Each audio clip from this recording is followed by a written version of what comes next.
नमस्कार. चला तर आज आपण रसायनशास्त्राच्या एका खूपच इंटरेस्टिंग दुनियेत जाऊया. आपण काही अत्यंत आकर्षक संयुगांमधील बंधाना म्हणजे त्यांच्यातील बॉन्डिंगला समजून घेणार आहोत. हा एक असा प्रवास आहे जो आपल्याला रंगांच्या आणि चुंबकत्वाच्या रहस्यांमधून घेऊन जाणार आहे. हा प्रश्न ऐकायला जितका सुंदर आहे ना, तितकाच तो आपल्याला रसायनशास्त्राच्या गंभीरतेकडे घेऊन जातो. या रत्नांचे रंग त्यांच्यातील धातू आयन आणि त्यांच्या सभोवतालच्या अणूंमधील बॉन्डिंगवर अवलंबून असतात. पण हे बंध नेमकं काम कसं करतात? चला, याच प्रश्नाचं उत्तर शोधायला सुरुवात करूया. तर या रहस्याचा उलगडा कसा झाला याची सुरुवात झाली एका शक्तिशाली सिद्धांताने. शास्त्रज्ञांनी वापरलेलं हे पहिलं आणि सर्वात महत्त्वाचं साधन होतं ज्याने अशा अनेक प्रश्नांची उत्तरं द्यायला सुरुवात केली. क्रिस्टल फील्ड थिअरी किंवा CFT. आता हे नाव ऐकून घाबरू नका. याची कल्पना खूपच सोपी आहे. ही थिअरी असं म्हणते की धातू आणि लिगँड्समधला बंध म्हणजेच जणू काही लहान लहान चुंबकांमधलं आकर्षण आणि प्रतिकर्षण, म्हणजे ते एकमेकांना खेचत आहेत किंवा दूर ढकलत आहेत आणि याच खेळातून त्या संयुगाचे सगळे गुणधर्म ठरतात. आणि तुम्हाला आश्चर्य वाटेल, पण या एवढ्या सोप्या मॉडेलने कमालच केली. त्याने संयुगांचे रंग, त्यांचे चुंबकीय गुणधर्म आणि इतकंच काय तर त्यांच्या आयनिक त्रिज्येमध्ये होणारे अनपेक्षित चढ उतार यांसारख्या अनेक गोष्टी यशस्वीपणे स्पष्ट केल्या. हे खरंच एक मोठं यश होतं. आता बघा, CFTच्या आणि भौतिकशास्त्राच्या सोप्या नियमांनुसार एक सरळ अंदाज होता की आपण आवर्त सारणीमध्ये जसजसं पुढे जाऊ तसतसं धातू आयनांचा आकार अगदी नियमितपणे कमी होत जाईल. अगदी तर्कशुद्ध अंदाज होता. पण प्रत्यक्षात जेव्हा शास्त्रज्ञांनी आयनांचा आकार मोजला तेव्हा त्यांना एक सरळ रेषा नाही मिळाली. त्यांना दिसला एक विचित्र, दुहेरी उंचवट्याचा वक्र. या अनपेक्षित निकालामुळे एक वैज्ञानिक तणाव निर्माण झाला. आपला सोपा सिद्धांत कुठेतरी चुकत होता का? आणि इथेच CFTने आपली खरी ताकद दाखवली. असं वाटत होतं की सिद्धांत चुकला, पण नाही. ह्याच सिद्धांताने क्रिस्टल फील्ड स्टॅबिलायझेशन एनर्जी म्हणजेच CFSE नावाची संकल्पना वापरून त्या विचित्र वक्राचं अगदी अचूक स्पष्टीकरण दिलं. त्याने दाखवून दिलं की इलेक्ट्रॉनच्या d ऑर्बिटल्समधील ऊर्जेच्या फरकामुळे हा परिणाम होतो. CFTचं यश इथेच थांबत नाही. स्पिनेल्स नावाच्या खनिजांचं उदाहरण घेऊया. ही खूप गुंतागुंतीची रचना असते, पण CFT अगदी अचूकपणे सांगतं की कोणता आयन कोणत्या जागी बसेल, आणि हे सगळं पुन्हा त्याच क्रिस्टल फील्ड स्टॅबिलायझेशन एनर्जीवर अवलंबून आहे. जणू काही एका मोठ्या कुड्याची किल्लीच आपल्या हातात दिलीये. पण जसं म्हणतात ना, प्रत्येक कथेमध्ये एक ट्विस्ट असतो. CFT इतका यशस्वी असूनही काही अशी रहस्य होती जिथे तो कमी पडला.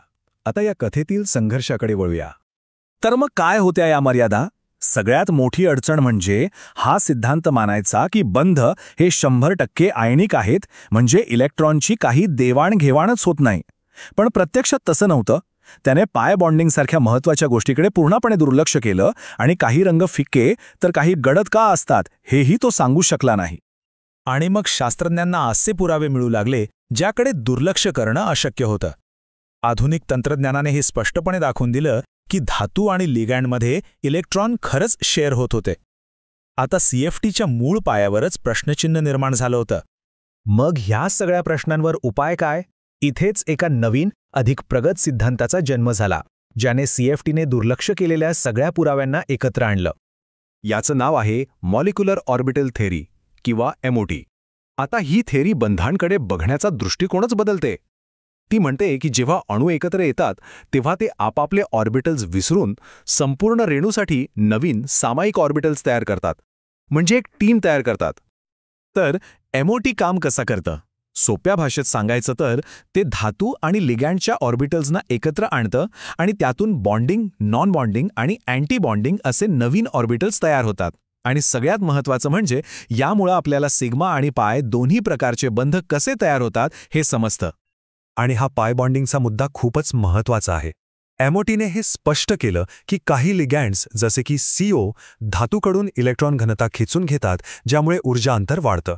याउलट Cl- सारखे लिगँड्स इलेक्ट्रॉन दान करतात आणि ऊर्जा अंतर कमी होतं.